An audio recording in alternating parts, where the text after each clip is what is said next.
Passo número 7 em direção à riqueza. Decisão, parte final.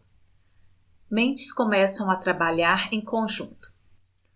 Richard Henry Lee tornou-se fator importante nessa história, porque ele e Samuel Adams se correspondiam com frequência, compartilhando livremente seus temores e esperanças, referentes ao bem-estar do povo de suas províncias. Desta correspondência, Adams concebeu a ideia de que uma troca de cartas entre as 13 colônias poderia auxiliar a concretização da coordenação dos esforços tão necessários à solução dos seus problemas. 2 anos após o conflito com os soldados em Boston, Adams apresentou a ideia à Assembleia em forma de moção, sugerindo que se estabelecesse uma comissão de correspondência entre as colônias, com o propósito de cooperação amistosa à melhoria das colônias da América Britânica. Era o início da organização do vasto poder destinado a dar liberdade a você e a mim. O grupo de mente superior fora organizado. Consistia de Adams, Lee e Hancock. A comissão de correspondência foi organizada. Os cidadãos da colônia conduziam uma luta desorganizada contra os soldados britânicos, através de incidentes semelhantes ao distúrbio de Boston. Mas nada de bom foi realizado. As mágoas individuais não se consolidaram sob a chefia de um grupo de mente superior. Nenhum grupo de indivíduos pusera corações, mentes, almas e corpos em uníssono, numa decisão final de pôr fim às dificuldades com os ingleses, de uma vez por todas, até que Adams, Lee e Hancock se reuniram. Enquanto isso, os ingleses não descansavam. Estavam também planejando e formando um grupo de mente superior por sua conta, com a vantagem de contar a retaguarda com dinheiro e soldadesca organizada. A coroa britânica designou Gage para substituir Hutchinson como governador de Massachusetts. Um dos primeiros atos do novo governador foi mandar um mensageiro visitar Samuel Adams, com o propósito de tentar paralisar sua oposição pelo medo. Para melhor entendermos o espírito do que se passou, reproduziremos a conversação entre o coronel Fenton, o mensageiro mandado por Gage, e Adams. Coronel Fenton: fui autorizado pelo governador Gage para assegurar-lhe, Sr. Adams, que o governador tem o poder de conferir-lhe os benefícios que lhe forem satisfatórios. Tentativa de conquistar Adams como promessas de suborno, com a condição de que se cesse a oposição às medidas governamentais. O governador lhe aconselha que não incorra no desagrado de Sua Majestade. Sua conduta o torna sujeito às penalidades do ato do Henrique VII, pelo qual as pessoas podem ser enviadas à Inglaterra para julgamento por traição ou cumplicidade em traição a critério do governador da província. Mas, se mudar o curso de sua política, não só receberá grandes vantagens pessoais, como também fará as pazes com o rei. Samuel Adams podia escolher entre 2 decisões: ou cessaria a oposição recebendo suborno pessoal, ou continuaria correndo o risco de ser enforcado. Chegara o tempo, claramente, em que Adams era forçado a chegar a uma decisão instantânea, decisão que poderia custar-lhe a vida. Insistiu em receber a palavra de honra do coronel Fenton, de que transmitiria ao governador a resposta, e exatamente como lhe fosse dada. A resposta de Adams: pode, então, dizer ao governador Gage que acredito que há muito ter feito as pazes com o rei dos reis. Nenhuma consideração de ordem pessoal poderá induzir-me a abandonar a causa justa do meu país.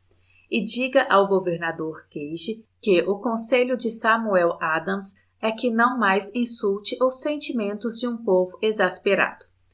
Quando Gage recebeu a resposta de Adams, ficou furioso e lançou a seguinte proclamação: faço constar aqui, em nome de Sua Majestade, o oferecimento e a promessa de seu mais gracioso perdão a todas as pessoas que depusessem as armas e voltarem às tarefas de súditos pacíficos, executando apenas do perdão a Samuel Adams e a John Hancock, cujas ofensas são de natureza por demais criminosa, para admitir considerações outras que não as de punição condigna. Como se diria em gíria moderna, Adams e Hancock estavam fritos. A ameaça do governador, irado, forçou os dois homens a outra decisão, igualmente perigosa. Convocaram apressadamente uma reunião secreta de seus mais leais seguidores. Durante a reunião, Adams trancou a porta, pôs a chave no bolso, informando a todos os presentes que se tornava imperativa a organização de um congresso de colonos e que ninguém sairia da reunião enquanto não se chegasse à decisão quanto ao congresso.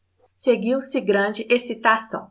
Alguns ponderavam as consequências possíveis de tal radicalismo. Outros expressavam graves dúvidas quanto à sabedoria de uma decisão tão definida, desafiando a coroa. Fechados naquela sala, havia dois homens imunes ao medo, cegos à possibilidade de fracasso, Hancock e Adams. Por influência de tais mentes, os outros foram induzidos a concordar que, através da comissão de correspondência, fazeriam preparativos para uma reunião de primeiro Congresso Continental, a ser realizado em Filadélfia, no dia 5 de setembro de 1774. Lembre-se dessa data. É mais importante que 4 de julho de 1776. Se não tivesse havido a decisão de realizar o Congresso Continental, não teria havido assinatura da Declaração da Independência.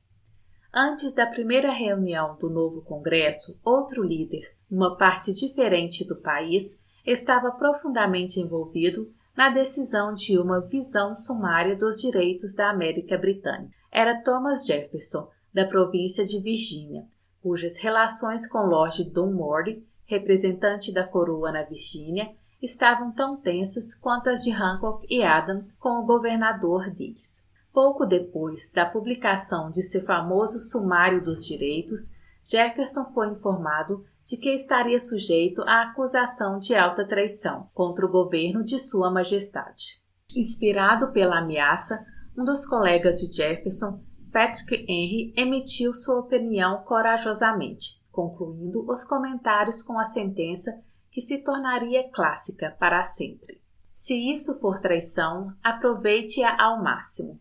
Eram homens assim que, sem poder, sem autoridade, sem força militar, sem dinheiro, se reuniram em consideração solene ao destino das colônias, começando com a inauguração do primeiro Congresso Continental e continuando intercaladamente por 2 anos, até que, a 7 de junho de 1776, Richard Henry Lee se ergueu e, dirigindo-se à mesa e à Assembleia assombrada, propôs a seguinte moção: Senhores, proponho esta moção. Os Estados Unidos são, e por direito, deveriam ser, Estados livres e independentes, que sejam desligados de toda a sujeição à coroa britânica, e que toda a conexão política entre eles e Grã-Bretanha sejam e deveriam ser totalmente dissolvidas.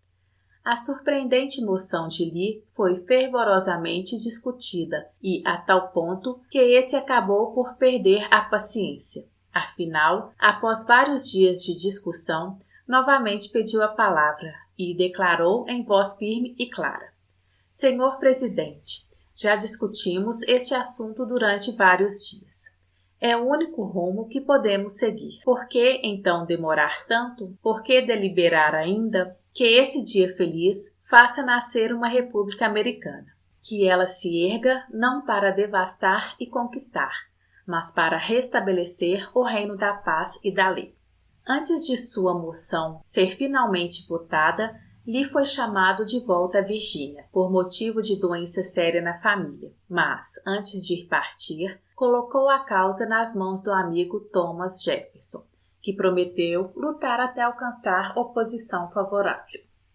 Logo depois, o presidente do Congresso, Hancock, nomeou Jefferson presidente de uma comissão para redigir a Declaração da Independência.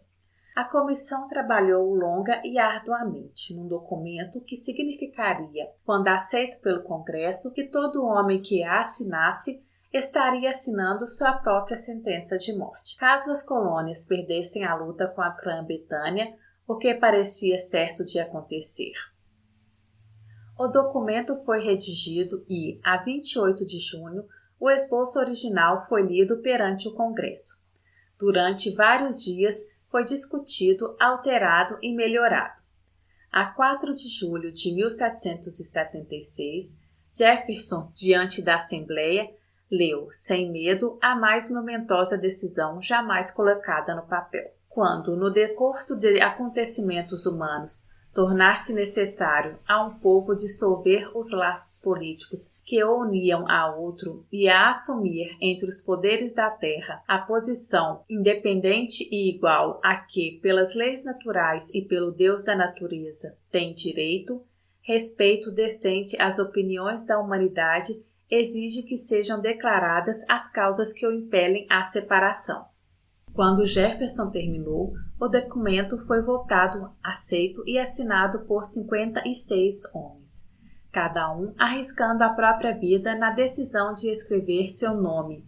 Por essa decisão, veio à existência uma nação destinada a trazer à humanidade para sempre o privilégio de tomar decisões. Analise os acontecimentos que levaram à Declaração da Independência e convença-se de que essa nação, que agora mantém posição de respeito e poder destacados entre todas as nações do mundo, nasceu de uma decisão criada por um grupo de mente superior, que consistia de 56 homens. Note bem o fato de que foi essa a decisão deles que assegurou o sucesso dos exércitos de Washington, porque o espírito dessa decisão estava no coração de cada soldado, com que ele combateu e serviu de poder espiritual, que não reconhece o fracasso. Note também, com grande benefício pessoal, que o poder que deu à nação sua liberdade é o mesmo poder que deve ser usado por todo indivíduo que se torna autodeterminado. Esse poder é constituído dos princípios descritos neste livro. Não será difícil detectar, na história da Declaração da Independência, pelo menos 6 princípios: desejo, decisão, fé, persistência, o grupo de mente superior e planejamento organizado. Nessa filosofia será encontrada a sugestão de que o pensamento, apoiado pelo forte desejo, tem tendência a transformar-se em seu equivalente físico. Pode-se encontrar essa história e na da organização da United States Steel Corporation uma descrição perfeita do método pelo qual o pensamento passa por essa assombrosa transformação. Na busca ao segredo do método, não procure o milagre, pois não o encontrará. Só encontrará as eternas leis da natureza. Estas estão ao alcance de qualquer pessoa que tem fé e coragem para usá-las. Podem servir para trazer liberdade à nação ou para acumular riquezas. Os que chegam rápida e definitivamente às decisões sabem o que querem e, geralmente, o obtêm. Líderes em qualquer época da vida decidem com rapidez e firmeza. Eis a principal razão de serem líderes. O mundo tem por hábito dar lugar ao homem cujas palavras e ações demonstram que sabem para onde vai. A indecisão é um hábito que geralmente começa na juventude. Torna-se permanente à medida que a juventude avança pela escola primária, secundária e até mesmo superior, sem definição de propósitos. O hábito da indecisão acompanha o estudante na profissão que escolhe, se, na verdade, chega a escolher a profissão. Geralmente, o jovem recém-saído da escola aceita qualquer emprego que possa ser encontrado. Agarra o primeiro que aparece, porque já caiu no hábito da indecisão. 98 entre 100 pessoas que hoje trabalham ganhando salários estão nos cargos atuais porque lhes faltou decisão firme para planejar posição definida e os conhecimentos de como escolher um empregador. Firmeza de decisão sempre requer coragem, às vezes grande coragem. Os 56 homens que assinaram a Declaração da Independência arriscaram as vidas na decisão de assinarem aquele documento. A pessoa que toma uma decisão firme para procurar um determinado emprego e fazer com que a vida lhe pague o preço que exige, não arrisca a vida em tal decisão, arrisca sua liberdade econômica. Independência financeira, riquezas, negócios vantajosos e cargos profissionais não estão ao alcance da pessoa que deixa ou se recusa a esperar, planejar e exigir essas coisas. A pessoa que deseja riquezas, com o mesmo espírito com que Samuel Adams desejou a liberdade para as colônias, acumulará fortuna com certeza. Bom, ouvintes, essa foi a parte final do passo número 7 em direção à riqueza. Decisão. Se você gostou do áudio, se inscreva no canal e ative o sininho para ser avisado dos próximos capítulos. Gratidão, minha voz, sua voz.